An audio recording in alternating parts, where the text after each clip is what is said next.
The roll. Calling the roll, Mr. Jones. Here. Ms. Conwell. Ms. Conwell is absent at the moment. Ms. Brown. Here. Mr. Strawn. Mr. Strawn is absent. Mr. Miller. Here. We have a quorum. Chrissy, has anyone signed in for comment related to the agenda? No, Mr. Chair.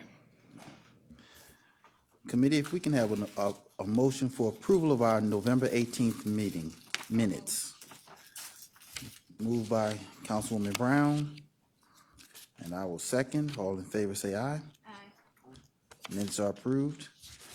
We have several items on our agenda today, but we also have a presentation from our Director Bristow, and we want to allow him to go first.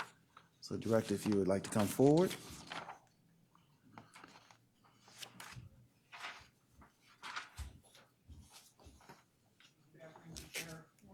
Good afternoon. Good afternoon, Mr. Chair, members of HHSA Council. I'm very happy to be here today, or committee. I'm very happy to be here today and talk about some updates that we had discussed preliminarily during our budget hearings. So I have about 10 items, so bear with me as we go through these. I'll be glad to answer any questions as we go through this, okay? Okay. When I first came on board in April, we did an assessment of where we were with our metrics for children and family services data and compliance, and also on staff morale. What I found was we had over 150 initiatives and committees that we were currently processing and actively involved in. And when I looked at our data, that what we are being judged by the federal government, we were at a 33%. And I had mentioned this during my budget presentation. We went into a process where we then decided to go back to basics for child welfare on safety, permanency, and well-being. And to do that, we had to trim down our initiatives and committees. Well, we trimmed them down to 37. And today we launched our Back to Basics model. The handout you have in front of you that looks like this is the model that was introduced today, and we started meeting with all staff across all sites to do an hour presentation on what this is all about. The difference in this model is that it's not about tasks. Everybody in my department knows what to do. What we wanted to do was change why we do it and the values surrounding that process. And if you look at what we believe in the Back to Basic values, that was about 35 minutes of our presentation this morning. The other handout, that just for your own information, is this looks like this. This is the initiatives and committees that we have decided to keep and review every 3 months. Now, there's a lot of information here, and it's obviously can't go through line by line, but any of these handouts I'd be glad to talk to at your convenience, either in person or by phone or by email. The major thrust of what we're trying to do is to clean up our environment, to have our culture reflect all the good work that we are doing in our agency. I'm going to get into that in a little bit when I talk about the leadership model that we've started on at the department. So any questions on the Back to Basic piece at all that I may answer? Any questions from the committee? Okay. Councilwoman? Through the chair to the director, this sheet that you just stated that lists your committees and initiatives, you stated these are the ones that your group chooses to go forth with. Yes, ma'am. Could you just provide us with the ones that are not included? I will do that. I don't have those with me, but I would be glad to do that. A lot of what we dropped off the list that we were working on were things that have been going on for 5 or 6 or 7 years that have been inculcated already, but never just had a closure to it. It's not that we stopped doing things, but that we took it off of committee status and made it part of our culture. I'll be glad to get that list to you. Second thing I want to talk about, and I mentioned this during our budget hearing, is the tapestry. The RFP went out, the proposals came in, the proposals were assessed, and every provider that submitted a proposal will be granted a contract. And that should be underway probably within the next week or two. You said every provider that submitted a proposal will be granted a contract for Tapestry. How many submitted a proposal? 6. How many were part of the Tapestry network before? Was it 6? Well, it's different now. I believe there was 6 before, but we also had contracts with collaboratives. Now, the providers needed to align with a collaborative prior to submitting a proposal, and they worked on it together. So for each of the 6 providers, there are collaboratives attached to them, but they're not getting separate contracts. The collaboratives will bill directly to the providers for their per diem rate. And just to review for the committee, the providers are the ones that are able to bill Medicaid. That's correct, sir. And the collabs, as you refer to them, they provide service for. They provide services for the wraparound family initiatives that are associated with the model that we're using. So they will bill those, whatever those services are, and they're outlined in the RFP, they will be billing those directly to the provider, and the provider is getting a rate that they will then be able to afford to pay the collaborative for their services. So the 6 that applied, were those providers that applied or responded Yes. to the RFP? Yes, So we had 6 providers respond. correct. Yes, sir. And question, if I may, through the chair, the 6 providers, now with the collabs, that's kind of like a streamline, right? That's a, Yes, ma'am. What was happening before is there was a breakdown, not a breakdown, there was a siloing of payments. And we negotiated this through with the RFP that we wanted to streamline that, and also so we could be more accountable for the tax dollars and also for the services that we provide. and I think all the collabs were in agreement with that Right. because it was. And I met with them. I met with the collabs. I met with the providers. Councilman Jones was there at a couple of those meetings that we had discussions on this. So it was a collaborative effort, as much as it can be with an RFP. Councilwoman? Thank you.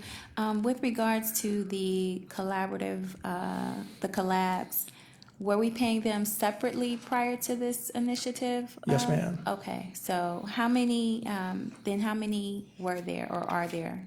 Collaboratives? Yes. 14. 14? And just so I'm clear, so they will now be paid by the providers? Correct. Okay, thank you. And that, they had to make that arrangement part of their RFP submittal. Thank you. So all 14 are still part of the mix, so to speak? If the providers brought them in, then that's their call on who they wanted to use and how they negotiated that process. Who have the providers brought into? I don't know offhand, sir. I don't have those names in front of me. And I don't really want to, we're in the process of notifying, so I don't know if the notifications went out yet. Any further questions?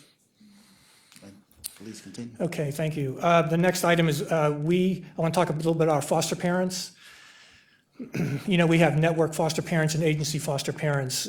We started about 8 months ago, starting to do a model called Quality Parenting Initiative, QPI. This is in collaboration with both all the network providers that we have who do foster care for us. What we want to do is change the tone of how foster parents are seen, and we want to be able to look at a way so that that we could, I want to use a term that it's rebranding them so that it's more positive, more healthy, instead of it being somewhat of a negative connotation, which, depending on who you talk to, it can be. This is a nationwide model that's been used in about 14 other states. If you Google QPI Initiative Cuyahoga County, it will pull up our website and you can get more detailed information on that. The reason I'm bringing it up as part of a briefing to you is that our foster parents are our lifeline, and we need to pay attention to them, both in kinship care and how we pay them and treat them, and the ability for them to get training and recruitment, and make sure we can keep them. So this initiative it's not very expensive, but there are some dollars attached to it that we have in our budget. But it is an effort to make sure that we start having a relationship with these foster parents that are treating them with professionalism, kindness, and respect. And this is, we are well on our way to do that. So as you rebrand the foster care parents, I guess, perception, what is it that's actually changing?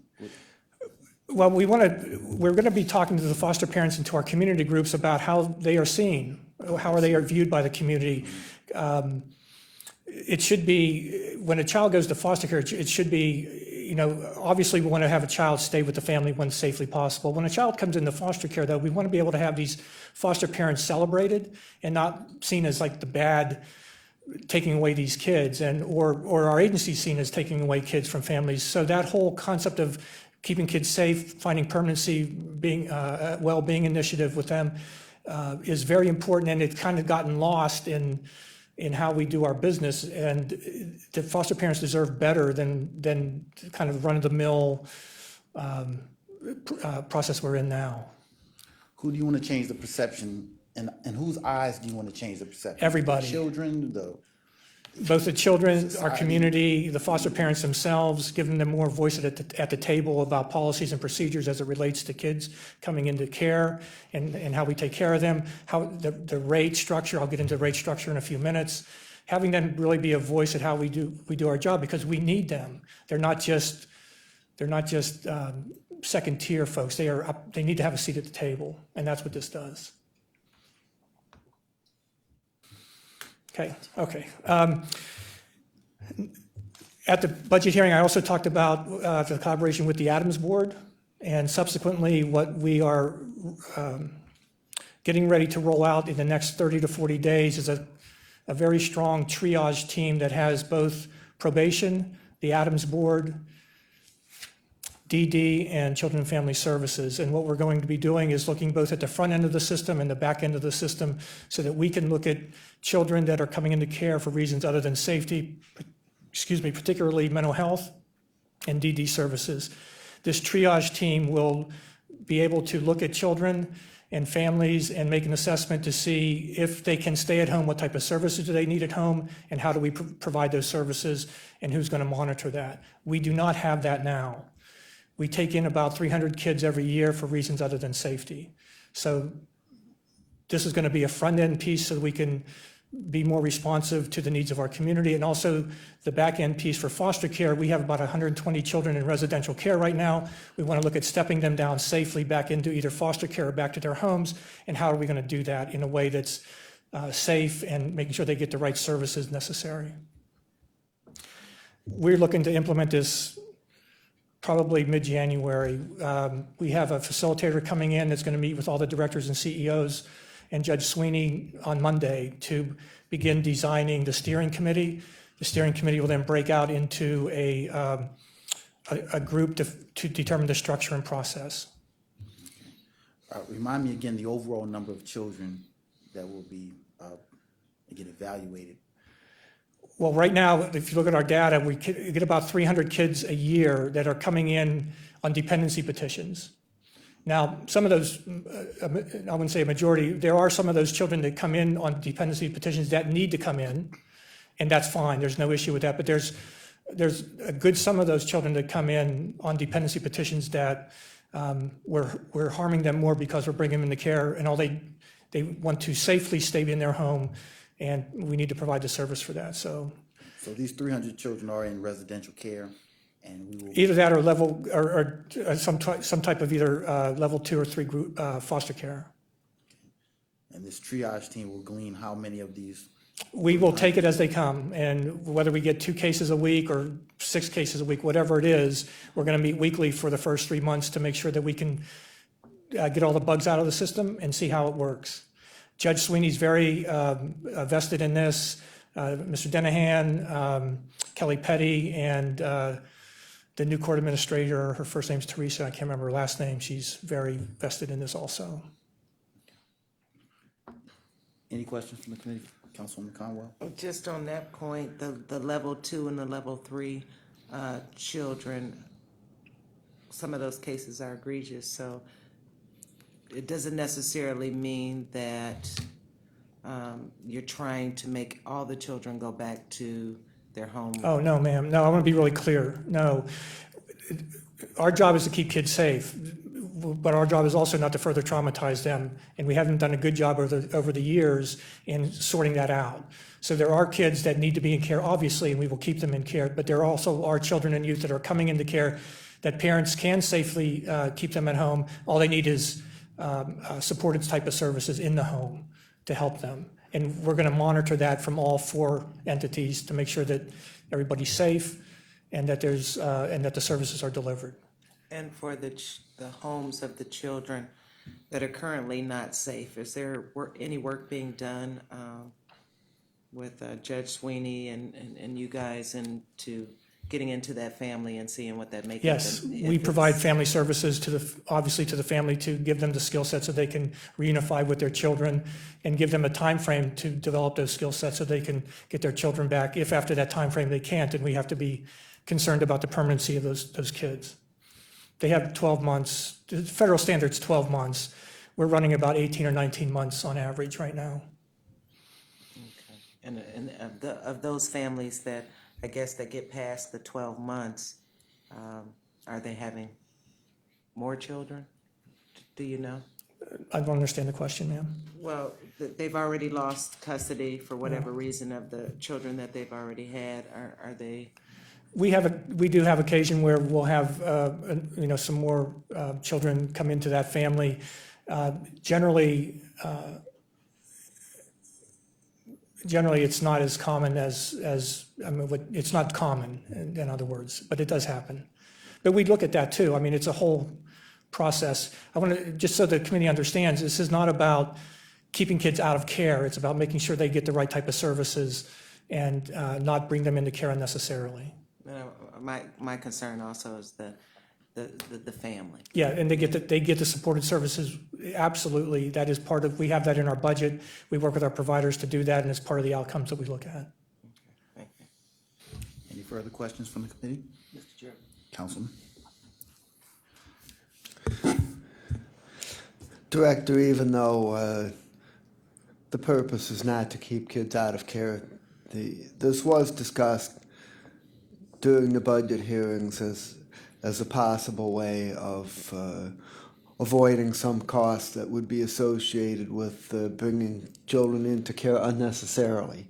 And my question is as to whether there's going to be an attempt to measure if cost savings are achieved and quantify that, and if so, how is that going to be done? Yes, to both. We have metrics being designed so that when we start this project, we will be able to determine not only the number of kids, but also the story behind the kids, and making sure if they would have come into care, what are the savings what are the potential savings we are looking at because they did not come into care, only as a point of reference, not for any other reason. But we are tracking all that, and I'll be glad to share that in regular intervals with the committee to get in 6 months to let you know how we're doing with that. Okay, thank you. In this triage team, will the parents their desires be considered when it comes to keeping the child in the home? Some parents love their kids, but they say at this time they need to, not be in the home.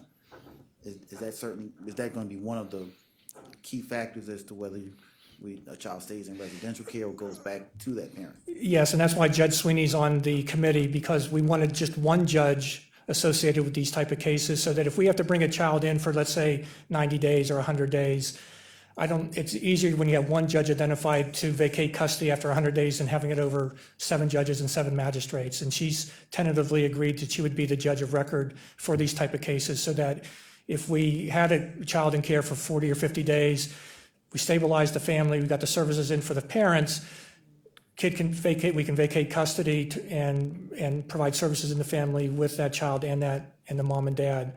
And Judge Sweeney would be then the judge that would monitor that for us. Any further questions? Okay, thank you. I want to go and I'm going to talk a little bit now about our internal process and some of the leadership principles that we have developed over the past 7 months. As you are aware, we've had some retention problems over the past. We've had probably on average of 12 or 13 vacancies per month coming out of our department. We've dropped that down to about 6 right now. One of the things, there's a number of things we're doing, and I want to go through those for you. We're doing stay interviews with tenured staff that have been on the job with us for 9+ years. And we're looking at why did they stay, what's working for them, what are some of the things that they find that is motivating them to stay with our department. And we're interviewing 80 staff, and we're working with HR on that to collate that information. And then we're going to publish it back out to the staff. We're going to take what we can learn from it and see if we need to change something either in our recruitment or our internal environment so that we can have our staff, we want our staff to stay. So that's one initiative that we're doing. The other handout I have for you is this page here. If you look on the left side, when you come into our building, the left side, the professional values are listed both at our entrance and both entrances, north end of the building and south end of the building. What we've done with this, and those of you that get my weekly email, this is at the bottom of every one of my weekly emails. This is something that also goes back to our basic model that we're using, and it is a environmental process that we are absolutely engaged in. What I've done in front of you is not only giving you the 5 professional values, but what does that look like on personal values? And so we're talking with staff, not only that staff are supported and have a say in how they do their job, but also that they believe in themselves, that they're true to their word, that they don't make assumptions, that they don't take things personally. That comes from the 4 agreements that I'm sure some of you are aware of. What we're trying to crosswalk here is not only the professionalism of what we do and how we do it, but who we are when we do our job. And that's what this is about. Additionally, as you all know, you get my weekly email that describes what I do every week. My staff get that. That's been a very strong motivator. My staff have very much appreciated hearing from me on a weekly basis. We also do a monthly luncheon for 12 randomly selected staff to come and have lunch with me to talk about whatever they want to talk about. Any agenda item. There's no agenda for me, it's all on them. We've had 5 of those so far, and they've been very successful. Monthly, I hold regular open forums in all sites again, no agenda on my end, but this is for staff to talk to me or any of my deputies about issues they may have or things they want to talk about. You said random site visits? Pardon me? Random site visits? Yeah, well, they're scheduled so people can get it in their calendar if they want to come in and talk, and they last about an hour. I'm doing a Social Worker 3 focus group in 2 weeks so that I can, again, as all of you know, that when we make decisions in management, sometimes the message gets distilled as it goes further down to the line staff. So I talk to line staff, and we're having 15 Social Worker 3s do a focus group with me that I will run to find out what they're hearing, what's on their mind, and what their thoughts about the agency are. You said 15? Say 15. We also have a suggestion box. It's kind of interesting. When I came here, if you go up into our cafeteria, there's a big suggestion box there. And so when I first came on board, I said, well, who looks at that? And they go, we don't know. So we opened the box, and there were suggestions in there for like 2 years, which was awful. So every week, as in my weekly message, we have a process now that the suggestions are vetted. They're handed out to deputies to answer, and then I review each one of them, and everyone is answered, and they're given back to staff. Staff can not only do it in the suggestion box, but if they type in suggestion something or something on their email, it will come to us also. It's been very popular. We get some really great suggestions that we've changed some of our practices on. We get some pretty wacky ones too sometimes, but they all get answered, as those of you that read it can see. Councilman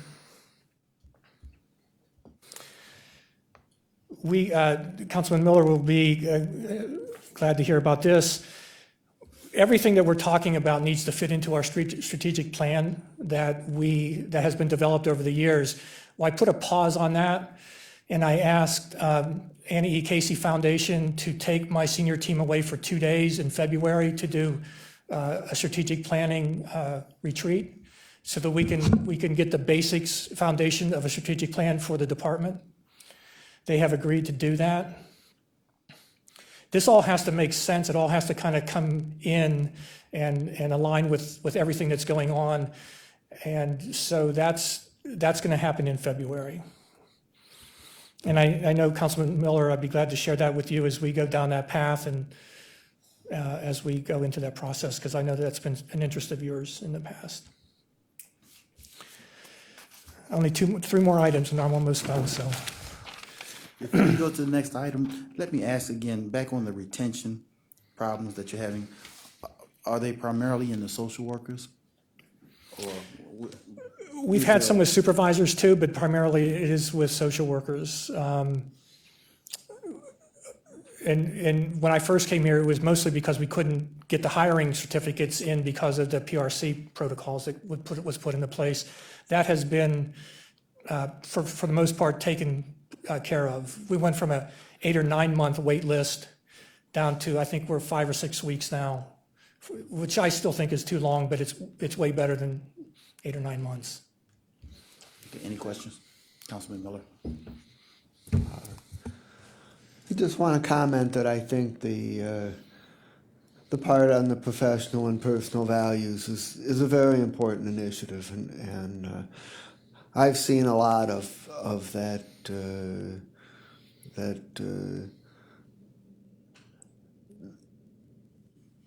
that management wants the workers to be more fearful than to feel respected, and I think in the long run that's not helpful, and I think you're really on the right track on trying to create the positive and supportive attitude and atmosphere.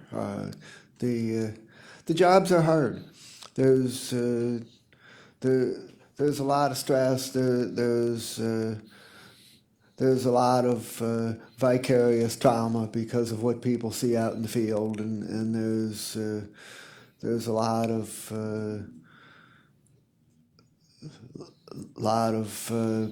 paperwork requirements, and there's a lot of ways you can get tripped up, and it's just a difficult environment, and the positive attitude, I think, is very important. Thank you. As for the strategic planning, I think it's great that you're doing strategic planning. But the point that I've been trying to make, and it's I think it's getting some traction, but not enough, is that we need to look at the health and human services system as a whole from a strategic planning standpoint, which is what has not been done. Thank you, Mr. Chairman. Thank you. I'll say this on the retention levels. Just to give you some history, this council, what was it, 4 years ago, we considered the staffing levels of the social workers in the department, and we came to the conclusion that we needed to put funding towards that to help improve the staffing levels. The money was there in the budget. Obviously, that's 2 budget cycles, a budget cycle and a half ago. But that was certainly a concern at the time. As you assess the department, obviously you'll let us know where you feel the staffing levels are and need to be. But it is certainly something that was on the mind of this council, knowing the needs of the social workers and everything that you have as far as professional, personal values, the support of that department. This was something this council is concerned about. Thank you. It is a priority of mine to make sure that we have enough staff to do our jobs. I have to make sure, my job is to make sure my staff are trained and they have the resources and capacity to do what they need to do. And that's what we are in the middle of doing right now, before I can come back to you and say, I need 30 more of this or 10 more of that. And at the time, it wasn't simply hiring. I was starting to see it as a rate that was going on. There were a number of people quitting, and there were a number that were being hired, and it was almost as if we had to hire faster than they were leaving, and we had to look at it in terms of velocity as opposed to just numbers. I think as we have gone through the past 7.5 months, we've seen our ability to retain folks is trending much better. Okay. And I think a year from now, we'll be way better off than we are today. And I want to make sure that I can have a great environment, but if my workload crushes them, it's not going to matter. So that's what we're keeping in mind too. Okay. 3 more things. I've talked to some of you about the initiative I did when I was a state director in Nebraska called Results-Based Accountability, and how I used that for contracting purposes for rate restructuring for both administrative and service rates. I know the administration here is looking to move down that path, and sometime in 2016, we will be moving forward with doing all our contracts based on this model. I have talked with providers about that. This is every time I meet with them, which is once a month, all of them. We talk about the structure of our contracts and how do we know that what we're doing makes a difference. Everyone is trying to do a good job, but our metrics aren't good. They're not where they need to be. And with this administration, both countywide and with CFS, we will be in 2016 developing a protocol to make sure our contracts are oriented to outcomes.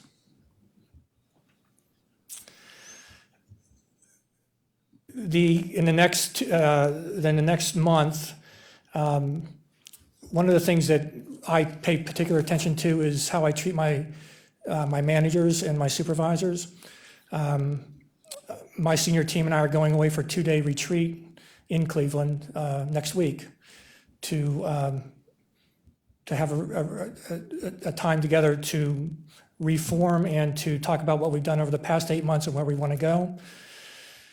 I have a 4-day leadership summit for my senior managers coming up in February that I'll be taking them offline for 4 days, and they will be given a curriculum on emotional intelligence and different types of leadership structures so that we can move towards the different goals that we have.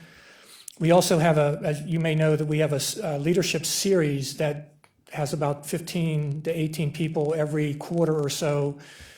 We've completed one leadership series, and this is across all levels of our agency. We're in the middle of a second cohort, and we're going to start a third cohort in March. So I want to be able to provide, it's nice to say we want people to lead, but we have to train them how to do that. And it's usually not the content so much as it is opening up their awareness so they know what their options are so they can be better at handling the different situations that come into play. I'm very committed to making sure that we have the different resources available for all levels of leadership and line staff so that they get the ability for them to be successful is the ability for them to have options inside of them so they know that when they're handling a situation, it's not a checklist and it's not rigid. All the training that we're doing is based on that type of outcome process. We're also doing succession planning. We want to make sure that we have people that are starting to, in all levels of the organization, that can take on different responsibilities and move through the organization in a way that people may want. The last thing I have to go over is also at the budget hearing, there was a segment that we discussed about the HHS reorganization, and I've just, if you have any questions about that, I'd be glad to answer. But that is the end of my presentation. Okay. One question, as you consider the foster parents and the rebranding and just the general support to the children as well, I was thinking about our Closing the Achievement Gap program. Are you familiar with? Say it again, sir. Closing the Achievement Gap, our pilot program to mentor 9th high school age children. The children are in school, and I'm assuming your children, as they're in foster care, they're in the schools.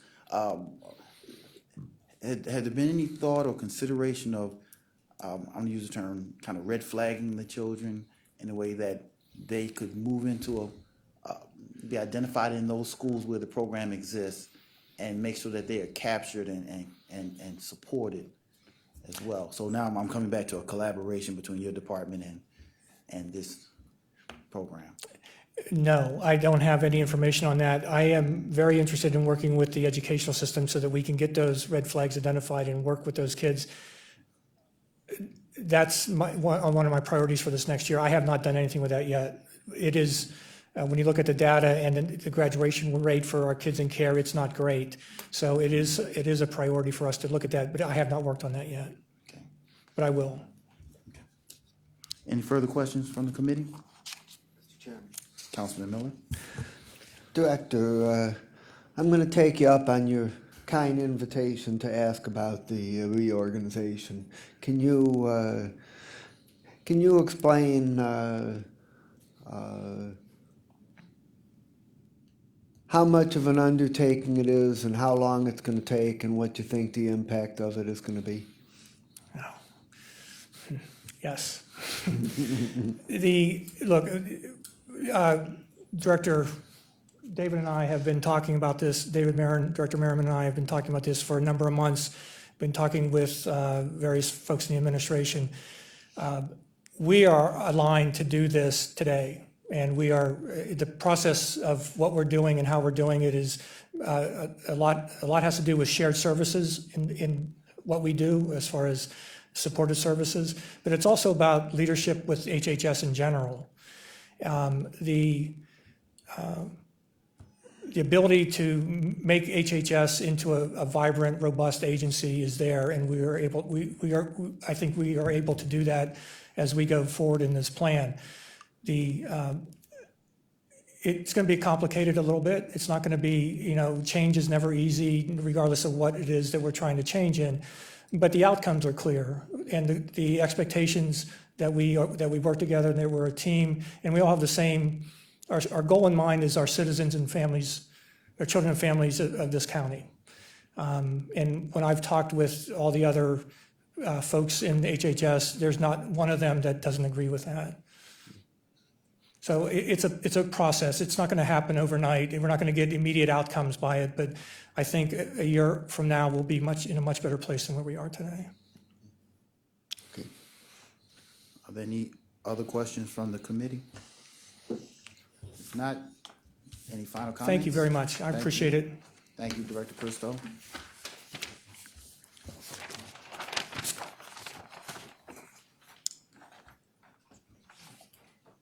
Chrissy, if you would read our first resolution on the agenda.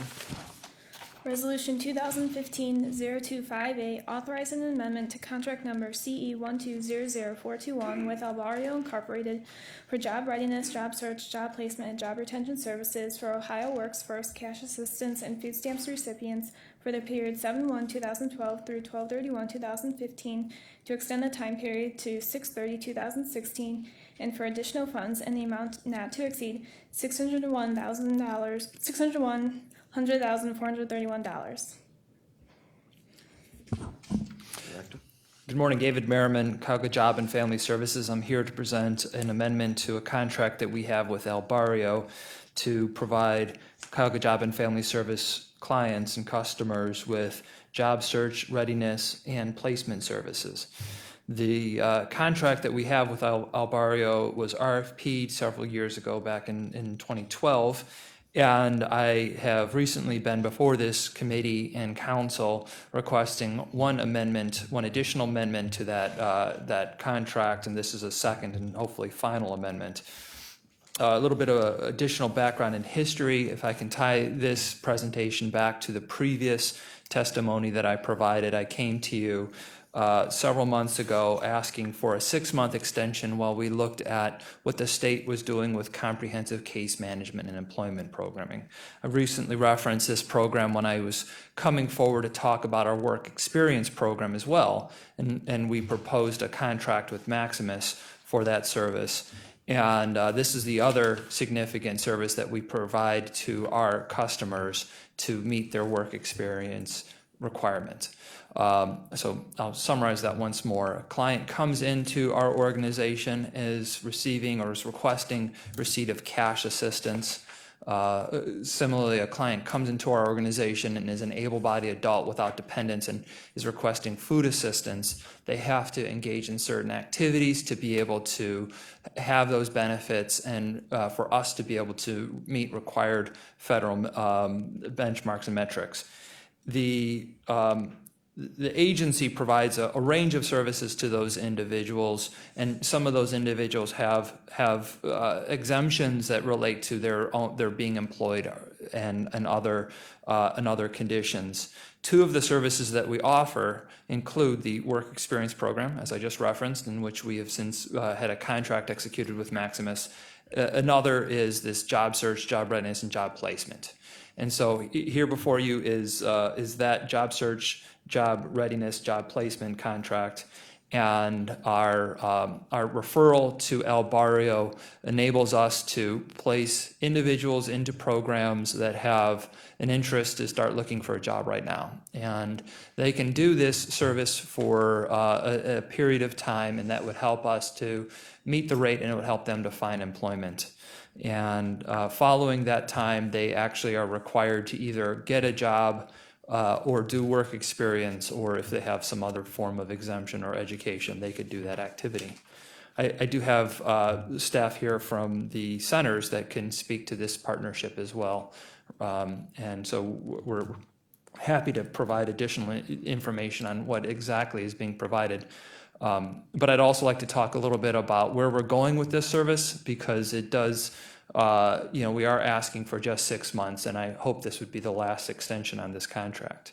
As I presented during the first request for extension, the Comprehensive Case Management and Employment Program is a significant change for all of the state as it relates to how we provide services to young people that are eligible for cash assistance, and but also involved in the Ohio Means Jobs program.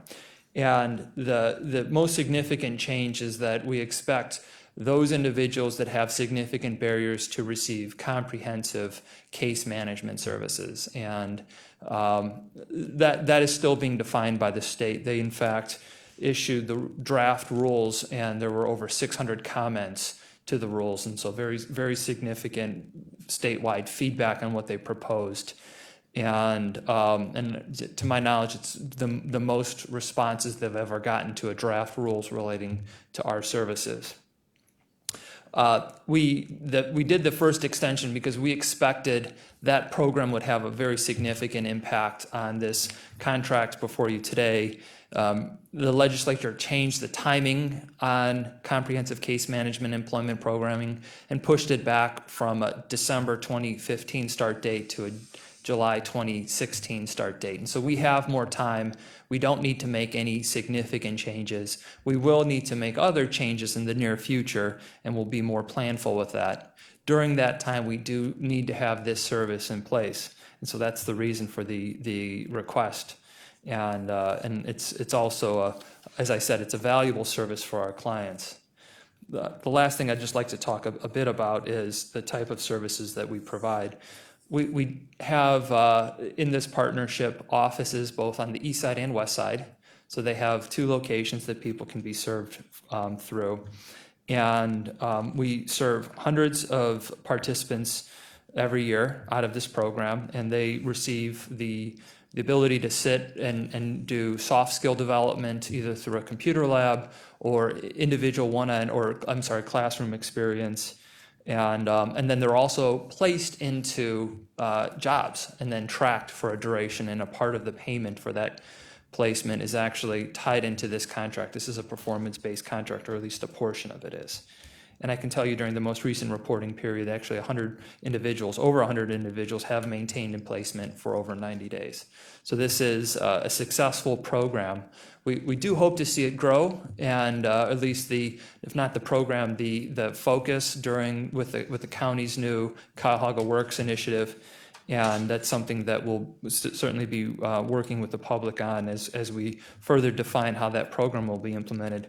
But I think we can show in this contract with Al Barrio that we have a track record for helping move individuals from public assistance into employment and helping to support them to stay employed.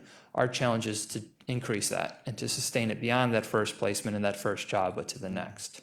I have with me today Bob Math from Cuyahoga Job and Family Services, as well as Ryan Bidet from the centers, and we'd be happy to answer any questions you have for us on this contract. Dave, we approved the Maximus contract at the last council meeting. That's correct. Comparing that contract to this one where they fit together in the pipeline. Sure. The Maximus contract was focused on, again, soft skill, preparing people for, not actually putting them in a job, but just making sure that they had the skills necessary to be employable. If that's the best way to describe it. In part, it's more the experiences to be employable. Many people that come to us receiving cash assistance have not worked or have worked in a very limited setting. They've worked in retail or they've worked in seasonal jobs, but never in a professional environment that has sustained employment and some career path. And so the intent with the work experience program is that we place a person, they can participate in the activities of that job, and they can develop work experiences that can then translate into skills on a resume. And so that the Maximus contract and the work experience program it does include some soft skill development. It does include some counseling to help people look for jobs and at times some placement. That does occur, but we want everybody going through that program to at least have exposure to work experience that they can then tie back to in their pursuit of a job. So that's more of the gaining experience. This job search, job readiness, job placement has more soft skills development as well as specific placement into jobs. And then lastly, we have a contract with Were you Ohio. referring to the Maximus contract? I'm sorry, yeah, separating. Work experience is Maximus, job readiness, job placement, and job retention is El Barrio. And then we have a contract with Ohio Means Jobs, and we actually place people in training programs where they develop additional skills and certifications in programs in Tri-C and other educational institutions where they develop hard skills and they actually can get certification. And so I would say those are our three most significant components. I'm going to go through them one more time. Job work experience program with Maximus, job search, readiness and placement with El Barrio, and individual training with Ohio Means Jobs. The fourth option that people have, or a fourth option, is some work. And they work and their income is still so low that they can get benefits. A fifth option is some people are going to school full time. And for 1 year, that counts as their requirement. But beyond that, they need to go and get involved in one of these other programs. Can those three contracts be seen again as a pipeline from the most basic need of an individual to ultimately getting them employable and employed? They're the network of services. I'd like your idea of pipeline. I do think they connect and they support one another. People move through them, but they are geared more towards the individual's interest and what they express to their case manager or to their eligibility specialist in the JET unit. They're not logic model driven as we stand here and talk about it. They're not. Your ultimate goal is to get a job in the healthcare industry. Now let's walk back and see what education you need. Let's see what skills you need, what work experiences you need. That occurs, and we have that success. But that's not the overall approach of the system. To walk a person back 5 years from getting out of public assistance and to set up those experiences that gets them to there. And that's what we've talked about with Cuyahoga Works. Any questions from the committee? I do, but it's not related. It's sort of related. So through the chair to the director, for the individuals needing these various assistance, we kind of, as the county, set up if they need cash assistance or county voucher or Medicaid, why is it that we have them different case managers for those things? Why are we not streamlined? And I just got a call today in regards to that, and I was like, I think that's ludicrous. So what are we doing to address that? Councilwoman, it's a very good question. We do have different units within our department that provide different services. And to make it simple, I would lay out 3 within the benefits area. The first is our Special Medicaid Benefits Unit, or Center, sorry, SMBC. And that unit is specific to helping families that have requested Medicaid for an individual that's aged, blind, and disabled, and he's either going into a nursing home or is going to be getting a waiver and getting services in their home. SMBC is a large unit and it's growing, and so that's one of our specialized units. Those eligibility specialists, in many ways, have to develop skills that help that they use to look through 5 years of bank records, looking for transfers that would show that a family may be shielding resources from Medicaid. It's a very, very specific skill set. The training, the support that they get to develop those skills is targeted largely on Medicaid eligibility for aged, blind, and disabled individuals. Those same workers do have to have a certain knowledge or level of understanding of the food assistance program, because some of those families are eligible for both. But the complexities of a Medicaid application and managing an application between the state system and a nursing care provider and the family are such, it is very complicated. And it requires a level of special training and skills that has really driven us to have it be a standalone unit. So that's one area where this is just a worker that primarily works in that area. A second area that's somewhat similar is our job education and training program. We frequently refer to it as JET. Those staff are assigned all of the families that are receiving cash assistance and have to be doing some sort of work activity, back to the work participation rate. Not included in the JET caseload are grandparents and aunts and uncles that are caring for the children of family members. That's not included in what the JET group serves. The JET staff have the obligation to meet with the families that are engaging in El Barrio's program and Maximus's program or the individual education accounts, and to be sure that they're doing the activities that they need to do to be able to continue the benefit. And that requires much more interaction and frequent referral between programs. If I can illustrate that, if a family includes a mother that's going to school to meet her work experience requirement, her work participation requirement, and that education program is in the first year, but then that mother hits winter break, like right now, right? That person has to report back to us and get an alternate placement for the period that they're on winter break. Otherwise, they're out of compliance, and we have to consider a sanction. So they then come back into us. We do a secondary assignment. We place them at another activity while they're on winter break. And when they go back to school, we pull them out of that activity and place them back into education.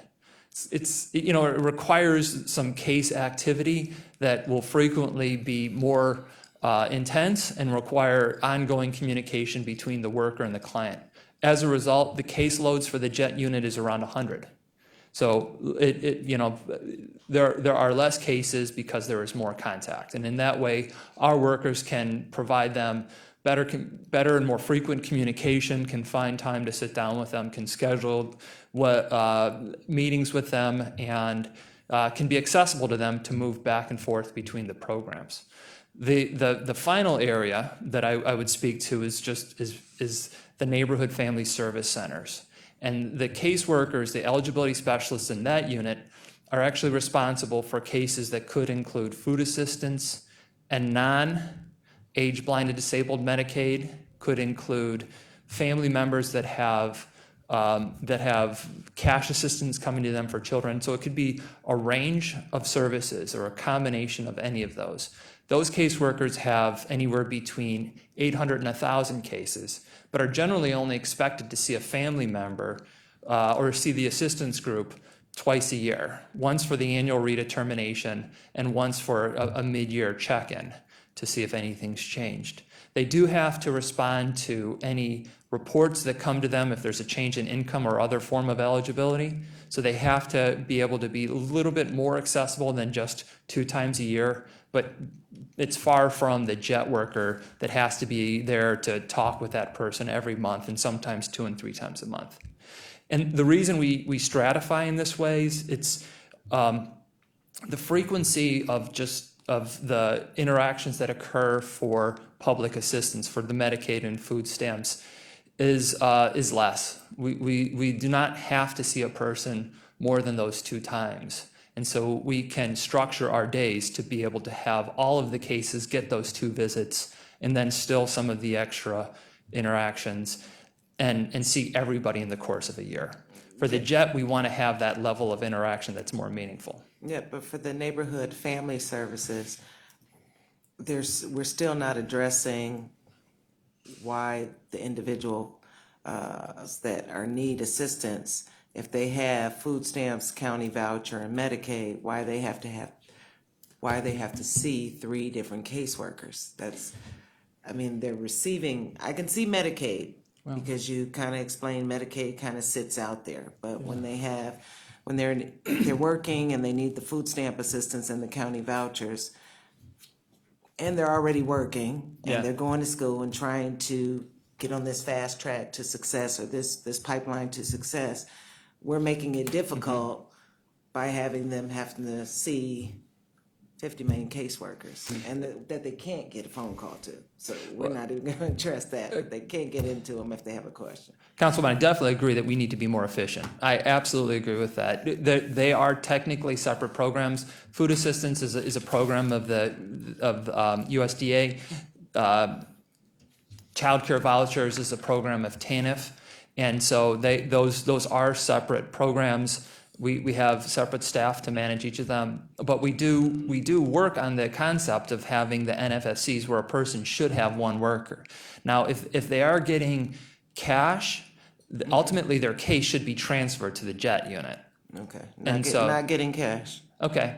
And this covers a lot of families. We have a lot of single mothers that are working and going to school and receiving food stamps because they're not making enough, and they need Medicaid and they need county vouchers to watch the kids.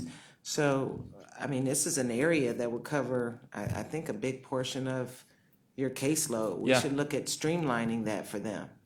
I agree completely. Again, the concept that we are exploring and we are working actively on is to create these contact centers where a person can call in. I think your comment they can't get through to us, that's very challenging. But I know it's true. I know many people do have a difficult time getting through to us. And when I talk with workers, when I meet with them and I go to staff meetings, they say, that our challenge is that if I have visits scheduled throughout the day, and we generally schedule visits so that we can spend 20 minutes with a person. If the visit goes long, it bumps the next visit or the next phone call, which then has a trickle effect.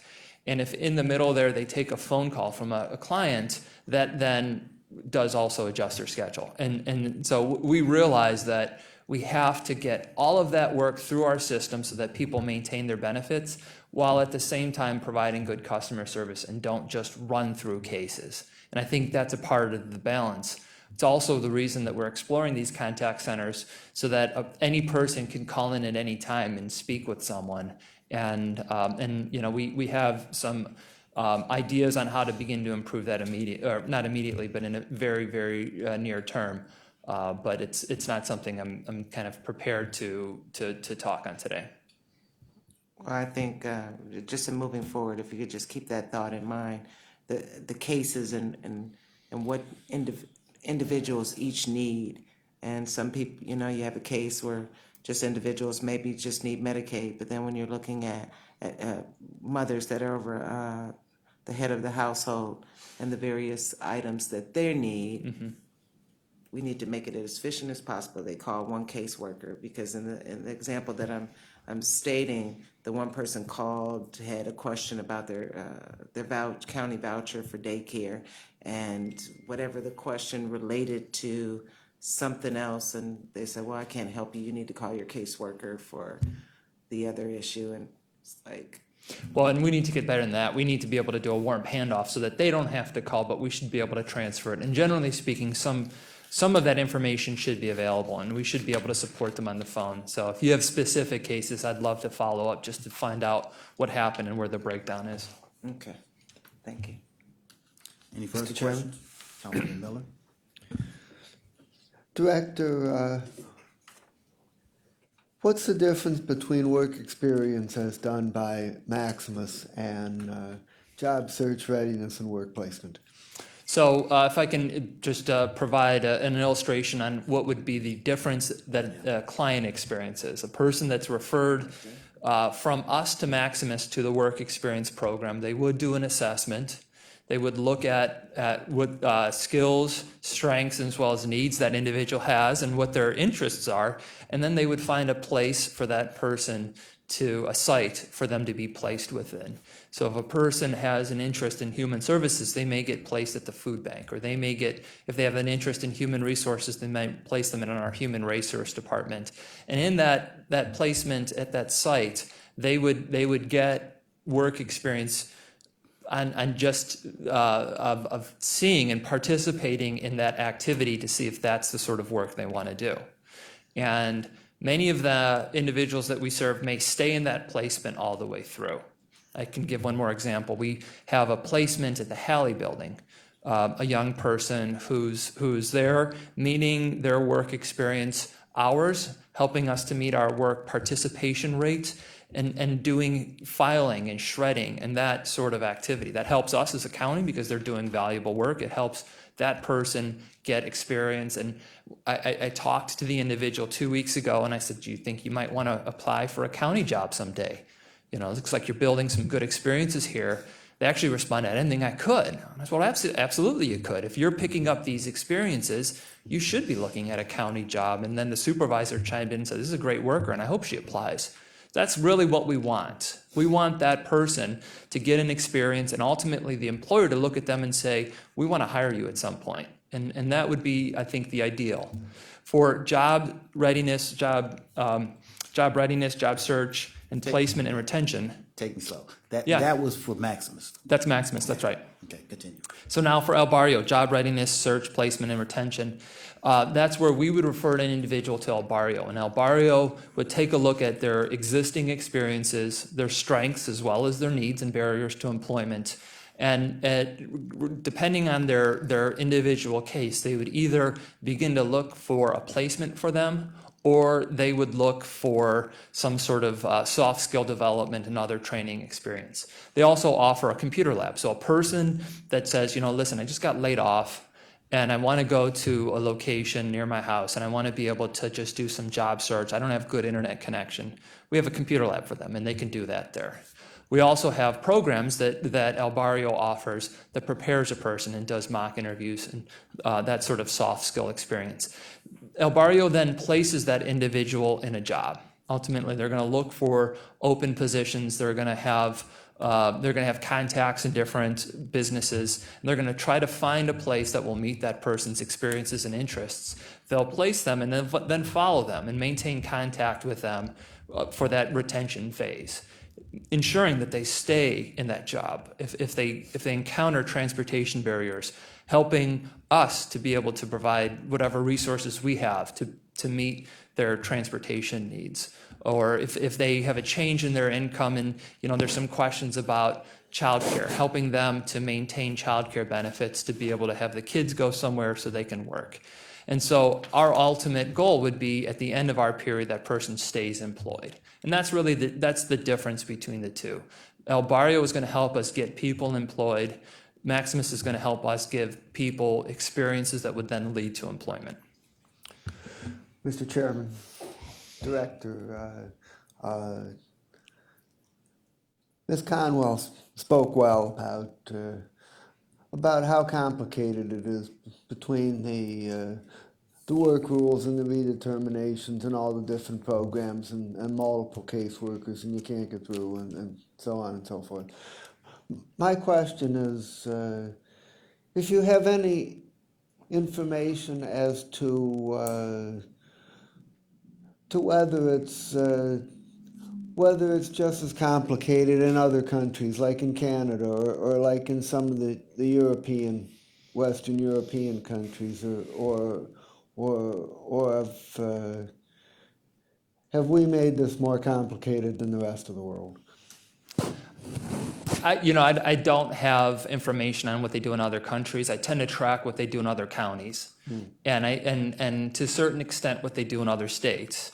I can tell you to the efficiency point, other states have recently moved to case banking, and we've actually gotten the suggestion that we do the same here in Cuyahoga County. And I can tell you that Hamilton County does case banking, and so you never have a caseworker. You have phone banks that everybody is assigned to, or they're assigned to on task. And you call and somebody answers the phone. They either collect your information or they address your question, and then you move on. And I would say that's a very efficient system because people should be cross-trained and they should be able to answer your question. Problem is then there's less accountability. If a mistake is made in the case, who is accountable for that mistake? And Plus the people being served don't get to develop any relationships with anybody. That's another thought. That's another drawback to a more efficient system. And so we are exploring, so where's the right balance? Should we have a case bank at intake to help people quickly move through the eligibility process, but then caseload in the case management phase? And that's a lot of what we're looking at. What complicates it is, as I talked about, as the state is implementing the Comprehensive Case Management Employment Program, they're also implementing something called shared services, where they expect all counties to have the same philosophy and approach to clients, and they're developing that. And at the end of the day, the state is the recipient of these federal programs, and they are in a position to tell us you have to provide services in this way. So we're working with the state where we're participating in those discussions, but the state will drive many of these changes. And our challenge is to work with them to have them be in the best interest of our clients. But to answer your question, we're not tracking what's done in Sweden or other countries that have great social service systems. I think there's significant rule differences between our programs and theirs. Okay. Oh, can I say one last thing though on that? So I would like to recognize that Maximus has international business. So they do provide human services in other countries. And so there is one as benefit to working with them is that we can draw on some of those international experiences. And as we get into the implementation of their program and hopefully get feedback from them, we will learn ways to maybe benefit from those experiences. I'll just have to go back to Scandinavia and find out. I would just like to add to that you're basically our representative when you go down state to talk about our families here and what we have, and that should be across state. If you're able-bodied, you're not going to get food stamps because you're able-bodied. So we have to look at it as the nucleus of the family. They need food stamps, they need county vouchers, and they may or may not need Medicaid, but most likely if they're needing food stamps and they're needing county vouchers, their job is not providing You're the absolutely medical. correct. So that's a standard right there that across state, we should be working to how we make it efficient, because those individuals, unfortunately, they're in the situation that they are, but they're doing everything that they can to move out of that state of poverty. So we've just got to get better with that. Councilman, I agree, and I think you struck the You right gotta balance represent there. down there. It can't. It's both be efficient but also effective with addressing their needs. There are very efficient systems at play that are very effective at moving people off benefits the moment they trip up, and I think that's an efficient slide out that I have less interest in. But I do want to be able to have an efficient ladder up, and that's what we're striving to achieve and what to create is a logical and systematic way to move a person up that ladder to self-sufficiency. Right now, efficiency has all been about getting people out of the system as quickly and effectively as possible, and that's not my interest. So when I have constituents that ask me about this at meetings, why can't we, what should be my answer to them right now that we're moving in the next year and a half towards collaborating those kind of issues? We have made many of the changes have already occurred, and services are now being integrated in Medicaid and food assistance. In that way, we have a higher level of integration. But I don't want to promise you something that hasn't been carried out yet, which is there will be a single data system by 2017 that will have all of these programs in it, the Ohio Benefit Worker Program, OBWP. And what that system will do is it will allow us to do integrated case management. Okay. The challenge has been the state's implementation has not gone on their timeline. This is a statewide implementation, and it has taken much longer than they thought. It's now being pushed out to July of 2017. And so between now and then, we're managing cases in two different data systems. And as you talked about efficient, that is not. Double data entry is not efficient. Well, at least But it's the state at least system. that's something I can give them, that we are moving in that direction. We have talked about it. We are looking at it. But now, since we're connected with the state, we have to go with this integrated. But as you hear complaints, I'd like you to call my office. I'd like you to give them my number, and they can call my office. And no one. It is complicated, but no one should feel like there isn't an answer. Any further questions from the committee? Councilwoman? Thank you. You mentioned there are two locations. Where are the two locations? Do you want to? So the one is at the 4500 Euclid. That's at the centers. I think folks are generally aware that El Barrio and the centers for families and children they have a strategic alliance. They've been merged, and so the center's office is at 45th and Euclid, and the other is at Detroit and 52nd, Gordon Square. Gordon Square. And you mentioned the job at the JETs. How many JET caseworkers are there? I believe the entire unit has around 46 individuals. That includes workers and supervisors. But I'll get you the total number of staff that are assigned to that unit. Okay, and then the other thing you mentioned was you hope this will be the last extension, so we will not be renewing this contract. I'm not sure I'm clear on what you mean by. Good question. Okay. So, the contract was set to end last year. I asked for an extension while we saw through implementation of CCMEP. We have some sense how that will occur, but I need at least another 6 months to make our final decision on what model we want to have in place. So in the coming weeks and probably within the next month, we will make a decision on how to RFP this service moving forward. So when next I come back to you, my intention is to come back with a new provider and say, a new contract. Maybe the same provider, maybe a different provider. I can't say at this time. So you'll be restructuring the RFP, which could ultimately change the terms, the term lengths and the dollar amounts naturally. But I guess my concern was the term length. How many years typically with this contract, or what are you looking for it to be in the future? Generally speaking, we do a 1-year contract with 2 option years. And so we'll do, if things work out well, we'll do up to 3 years. Okay. In this situation, we needed an extra year added on to that, and that's what we came back to council for, because we wanted to see through these other policy changes. I say generally, but because when we came to you with Maximus several weeks ago, that previous provider, we had a year with them. We extended into the 2nd year, but then made the decision not to continue.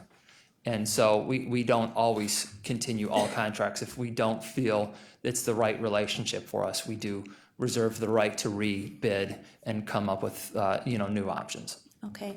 And then another thing you mentioned was that the agencies provide the benchmarks and metrics. Can you speak to that a little bit? It was earlier on, you talked about the funding that comes through Sure. TANF, but the agencies provide the benchmarks and metrics. TANF, the federal authorization of the temporary aid to needy families law, they required that we achieve this work participation rate. Similarly, with the SNAP program, Supplemental Nutrition Assistance Program, that is the driver for the food stamp or food assistance program. They provide participation requirements. And so largely those are handed to us by the federal government, at least the baseline ones, and we then carry them out and are then held accountable on whether or not we achieve them.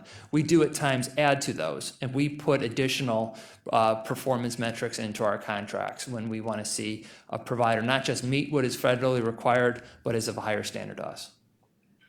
So the additional measures that are put in are to raise the standard. Can you speak to maybe one or two of those additional performance measures that are implemented?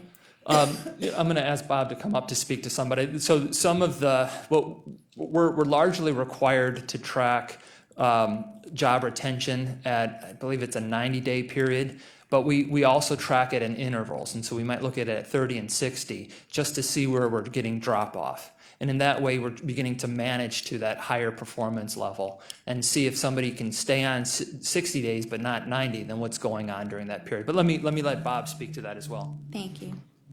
Good afternoon, Good afternoon. Mr. Chair, Ms. Councilman Brown. We attach benchmarks to the contract, so Mr. Merriman explained what the federal benchmarks are. We internally have our own benchmarks for each of our contracts, and they vary depending on the nature of the service we provide. For an example, in this job placement contract with El Barrio, for everybody that's referred to the program, and they don't control the number of referrals, all the referrals come from our agency. Okay. All right, so they can't go out and recruit folks. They have Gotcha. to be folks on cash assistance.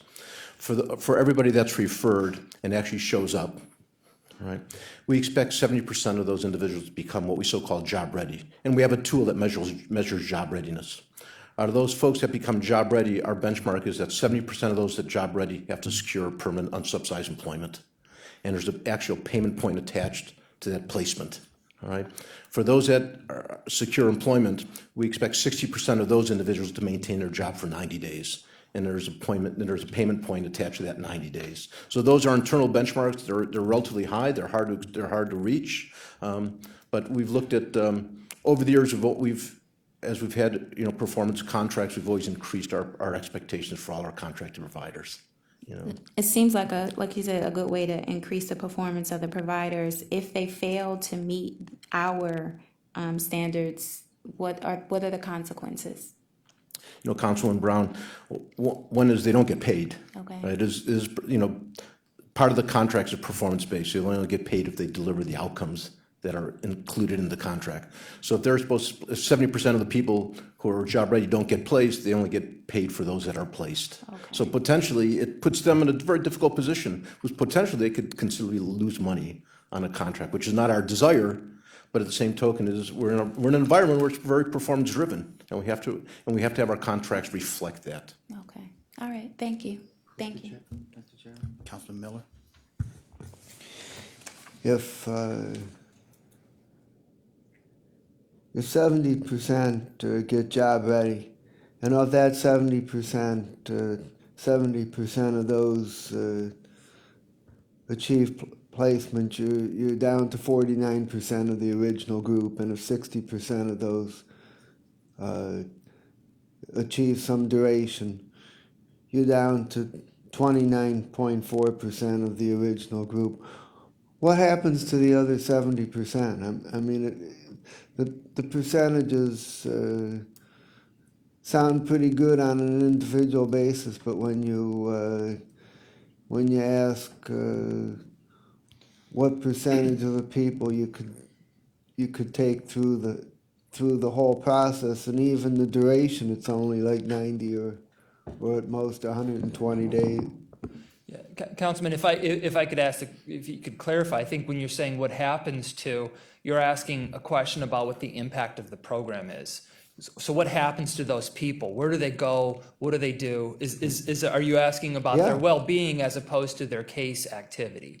No, I'm asking about their well-being. What happens to these people? It's a very good question, and it's not one that we are prepared to answer. In the past, we had a contract with Case Western Reserve University that tracked what happened to individuals after they left our system. Where did they go? Did we serve them in child welfare? Did we serve them in another system?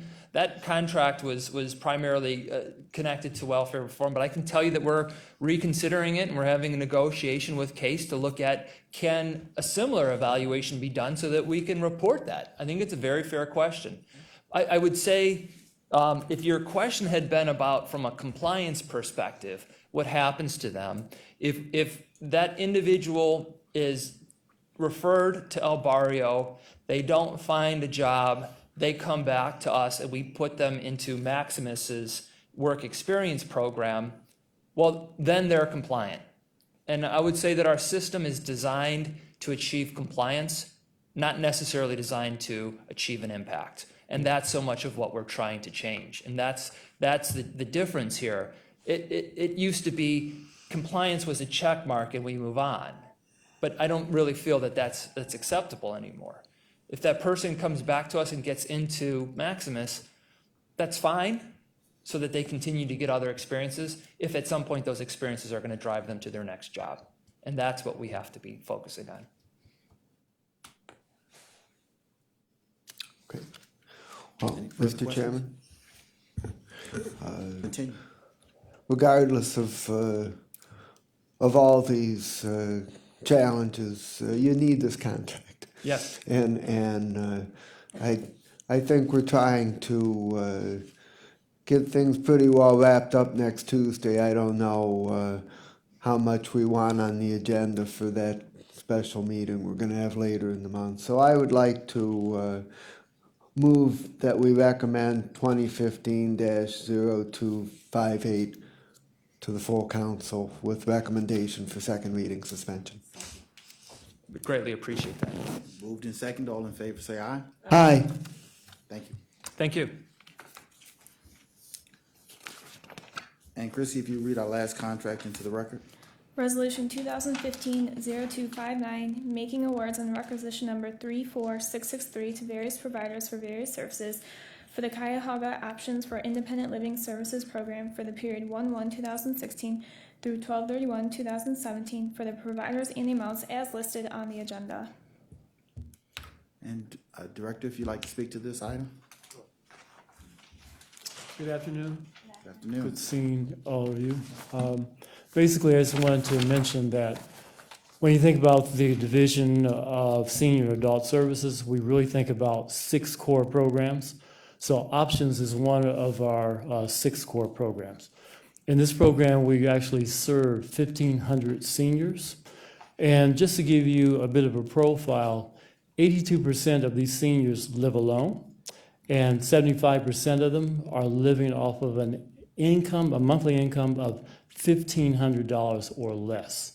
So the bottom line is we really are providing services to a low-income population, a population that would not necessarily be eligible for many of the services that were just referenced earlier through Cuyahoga Jobs and Family Services, yet and still these seniors do not have enough income to qualify for passport programs or some of the other programs. So they kind of fall in between.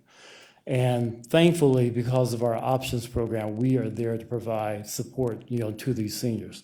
The components include, obviously, homemaking services, personal care services, transportation, emergency services, grab bar services, as well as meal services. So those are the essential elements.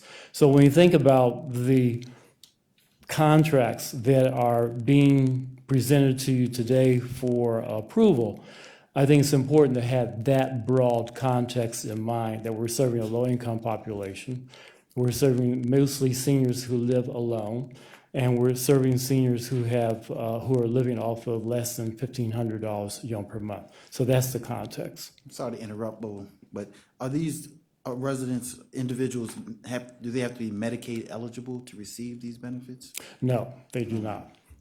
These are individuals who would, if they were Medicaid eligible, in most instances, they would be eligible for passport, but because of their income, even though their income is a little higher than what Medicaid allows for in terms of the eligibility rules, And also, these individuals have some assets. Their assets are probably fewer than $35,000 worth of assets. So they are definitely in between these two groups that some qualify for, that they don't qualify for, but they don't have enough income in order to really buy services in the private market. So they require some kind of subsidy, and that's where the county plays a very important role. Okay, just so I'm clear, the type of individual we're referring to is someone who has $35,000 in assets or less. Yes, And that makes them eligible for this right. program. And they have a monthly income, they have their low income because they have $1,500 or less in terms of monthly income. They live alone. We're talking about seniors, and we serve a number of frail elderly as well. And this is independent living, so how does their home come into play? If they have The a independent $100,000 living, the home, focus on independent living is, keep in mind our mission. Our mission is really to help seniors age successfully. And we do that through providing resources that really help them maintain independence. And the bottom line is this means helping them stay in their own homes by providing those kinds of resources that we provide, like home delivered meals, like personal care at home, like the homemaking services at home. Everything is really designed to help that senior maintain their dignity, live independently, and live in their own homes. right, so the value of their home, again, does not play a factor with No, it. the value of their Westlake or home is East separate Cleveland, from. Cleveland? Exactly. And it's interesting, when you look at the distribution, 50% of the 1,500 that we serve live in the city or in the county, and the other 50% live in suburbs. So it's a very interesting distribution. And please continue. Okay, so that's, I just wanted to mention that, and I'm going to be joined by Eric Martin, who will provide more of the detail around the contracts. But before I sit down, let me make one comment, and that is I really appreciate the support around the Senior Innovation Fund that was approved. Just to give you an idea, there are 3 cycles that are being planned over the next 2-year period of time. In cycle 1, we're going to invite different senior centers to submit proposals for how they will work with different groups in their communities. In cycle 2, we will award $25,000 grants to 4 of those clusters or collaboratives that are working together. And then at the end of 2016, what we plan to do is to select 2 of those, through obviously a committee process that will move on to receive a $50,000 award in 2017. So that's the process we're going through. Also, we're trying to reach out to other funders. So we're working with Cleveland Foundation. We've had discussions also with the McGregor Foundation. The Cleveland Foundation has invited us to return for a second discussion on Monday of next week. So we are really excited about this potential collaboration with the Cleveland Foundation, and really excited that they are interested in this initiative that we want to launch under the auspices of DSAS. So I just wanted to give you that postscript, because so much happened since the budget. And I just wanted to mention that. And then the other comment I want to make is that the 5-year lease is underway, and I really appreciate your support on that. That gives us a lot of certainty and allows us to do some planning that we need to engage in. And I just wanted to express my appreciation to Councilwoman Brown, Councilwoman Conwell, and all of your support as well. So I'm going to ask Eric Martin, our Business Services Manager, to come up and answer the hard questions. I'll give you the context. So I've set the stage, and he'll respond to the more detailed questions you might have, but I really wanted to bring you up to date on the senior fund, which we'll report out from time to time, because I'll keep you in that information loop. But Eric. Mr. Chair, Councilman Brown, or Councilwoman Brown, Miller, and Conwell. Just wanted to, in the vein of transparency, you see before you that the award recommendation for these contracts or these master agreements, a number of them for homemaking, home delivered meals, grab bar, We see a value of 1.6 million per year, which is at 3.2 million. I do want to make it clear that part of these services that Dr. Jones has indicated, as far as the transportation services that we provide, and also the emergency response services that are under the auspices of the Options for Independent Living program, those are not included in this award requisition. The reason being, for example, the emergency response providers, or the RFP, that portion of the RFP, initially we had a non-responsive issue. We had to vet that through a separate process, which went through the Board of Control for an exemption process. We expect that to be cleared up well before the start of the year. The other issue was the transportation contracts for the options program, which we really looked at the market in terms of what we were paying our vendors for transportation and versus what the market rate calls for. So we wanted to take the opportunity to really look at drawing down our costs and being able to provide more services to more of our seniors for transportation. So that is why the transportation portion is not added. Both of those two issues, if in aggregate, really come up to roughly about $600,000, which would bring you to, for a 2-year value for the options program, would be 1.9 million, which was indicated and approved by council to be restored in our budget. So I just wanted to make that clear so that you knew that those two programs were not included in this requisition. That is being vetted out through, will be presented separately. With that, I will open it up to your questions in regards to any specifics about the contracts or the dollars that are attached. Any questions from the committee? Councilwoman?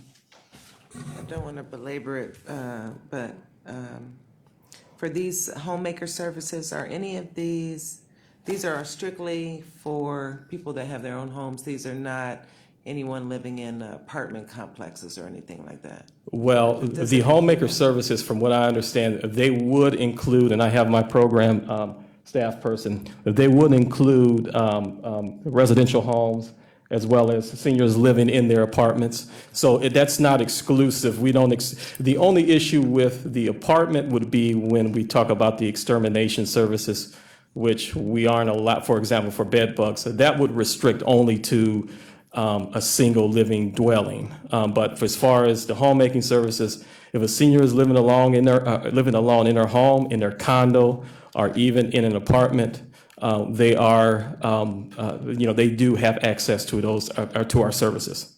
And I do want to comment on what Dr. Jones stated earlier, that the county's mission is to keep seniors in their homes, and it's been far proven that that's cheaper than any nursing home or any kind of residential care, so. Yeah, absolutely. If you look at the numbers, we pay out to our options providers roughly less than $300 per month. If you contrast that to how much it costs for an emergency room visit, if you contrast to how much it costs for long-term living care, you can see that it is really it really is a positive economical impact for our seniors to have these services. So that is why the options program is really a critical arm of what we provide. And we're all appreciative of having our budget fully restored in this capacity. Is there currently a waiting list for the options program? No, there is not. As a matter of fact, that's a very good question, Councilwoman Conwell. One of the things that we're very proud of, our program staff, our contracting staff, and our fiscal staff have all gotten together to discuss ways of ensuring that services are being pushed out to the community, meaning that we're tying the dollars that are in our budget and equating that, or turning those into actual services provided. We have a number of strategic initiatives that are on board, one of which we have started in July. We have seen a tremendous increase in the number of services that we're providing. We've expanded our services to include 5-day meals in lieu of, 7-day meals instead of 5-day meals. We have reduced our waiting list for a number of services, homemaking. We have no waiting list, and we are getting those dollars out to the community, and it is really having a positive impact. It's something that we're very proud of, and our senior leadership and our strategic planning team has really done an outstanding job in ensuring that we're turning dollars into services. How many individuals have you served with these, actually 3 aspects of the contract? Well, thus far, overall, we've served 1,500 clients as of 11/30/2015. We expect to increase the total options in aggregate 5% each year over the next biennial. We would expect 10% increase in the number of services from that $1,500 mark. We expect with this particular award, particularly in homemaking services, we're looking to increase our number of hours provided to almost 52,000 hours of homemaking services, which will serve 816 clients, our seniors. Our home delivered meals, which we're looking to provide almost 84,000 to 627 seniors. And just with Grab Bar, we're looking to have installations of Grab Bars up to 46 for 23 clients. And You say 46 or 23? 46 Grab Bars for 23 clients. It's actually, when you think about it, it has to be 2. You can't just get 1, because if you get 1, right, so Gotcha. that's why the number's 2. So yes, we expect to see an increase. We expect by our strategic initiatives that we have in terms of our a term I like to call is our financial performance, meaning that we're pushing dollars into services. We expect to see, and maybe I'm shooting this too short, but at least a 10% increase in the number of clients that we provide services to over the next 2 years. I didn't catch the home delivered meals numbers served. Yeah, we're expected to provide 83,000, almost 84,000 meals to 627 clients, just with home delivered meals. And if you look at that, we really provide 150,000 meals in aggregate if you include our community social service program, which is really our senior service noontime meal service. So in aggregate, our department provides over 150,000 meals. We expect to go beyond that in 2016 and then well beyond that point in 2017 as well. In addition to that, with the additional contracts we have now with Strongsville and East Cleveland, we would expect those numbers to rise as well, just with the meal program and the transportation. And I know I'm talking about CSSP, but I'm using both sides of the equation here just to kind of show you the impact that these contracts have, options and CSSP. Any further questions from the committee? If not, I'll make a motion that we move this resolution to the full council under second reading suspension. Moved and seconded. All in favor, say aye. Aye. Thank you, All Council. right, thank you. Is there any miscellaneous business? No? Chrissy, has anyone signed in for public comment? Yes, Mr. Chair, we have 2 people signed in. First, Mr. Mike Matoni. Mr. Matoni?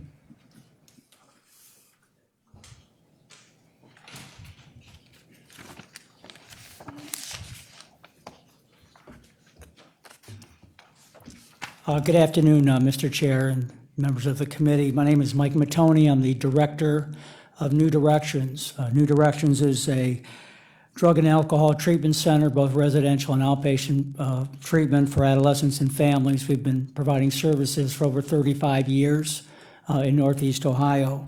We have significant contracts with DCFS, the Juvenile Court, we're Medicaid eligible organization, also United Way agency.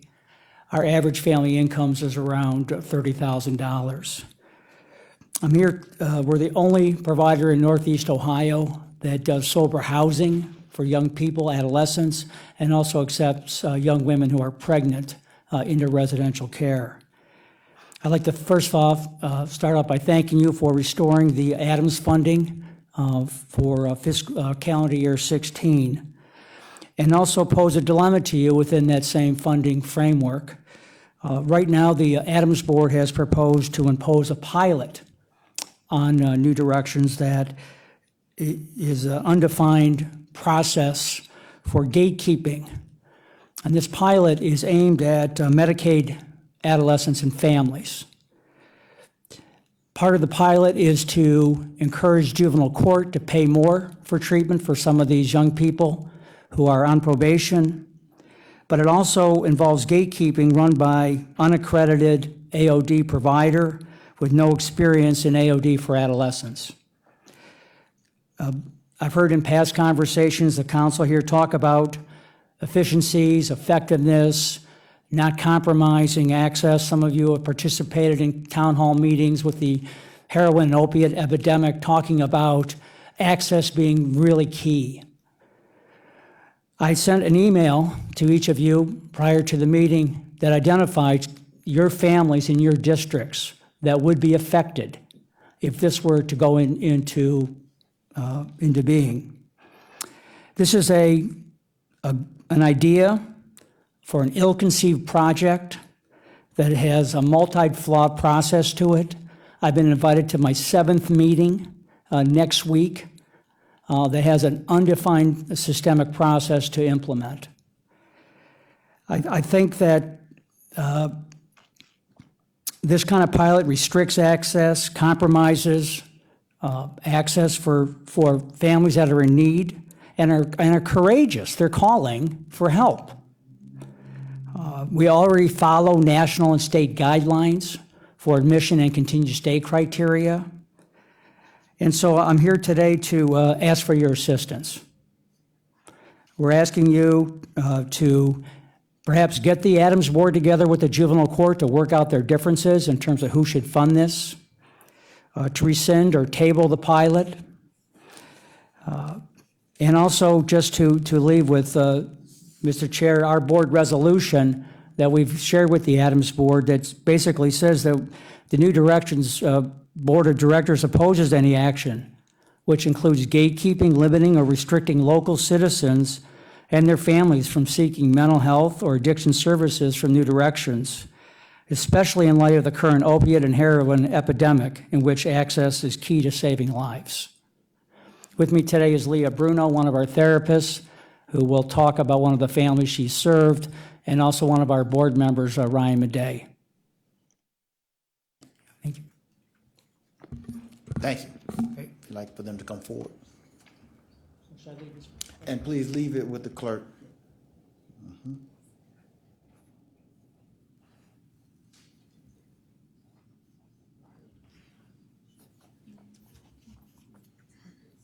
Good afternoon. I'm Leah Bruno. I came with Mike Matoney, and I'm one of the therapists in the dual diagnosis residential treatment program.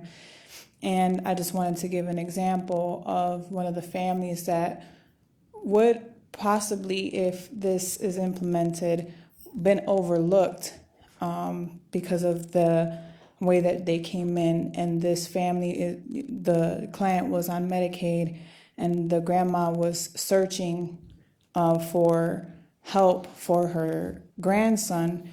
His mother was not involved very well with him because she had her own active addiction and he didn't know his father. So she adopted him and was taking care of him, and he started getting into the same type of behaviors that his mother was.